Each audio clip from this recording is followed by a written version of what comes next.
Viral pagar rumah dari kolam ikan koi, pemilik sebut ada 70-80 ekor, beberkan biaya yang dikeluarkan. Video pagar rumah dari kolam ikan koi viral di media sosial.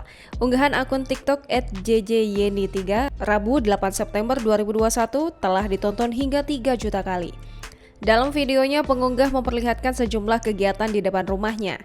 Terlihat seorang pria tengah memasukkan beberapa ikan koi ke dalam kolam. Perekam video juga memperlihatkan saat memberi makan ikan dan membersihkan kolam. Lalu, dalam unggahan yang lain, sejumlah orang terlihat berjoget di depan kolam ikan koi tersebut. Pemilik pagar rumah dari kolam ikan koi itu adalah JJ, berusia 35 tahun, asal Malang, Jawa Timur. Saat dikonfirmasi, JJ mengaku video viralnya itu direkam 2 minggu yang lalu. Ia membutuhkan waktu selama 2 bulan untuk membuat kolam ikan koi di pagar rumahnya. Sementara itu, dirinya membutuhkan waktu sebulan untuk proses memasukkan ikan koi ke dalam kolam. JJ mengungkapkan ikan koi di kolam pagar rumahnya itu sebagai koleksinya.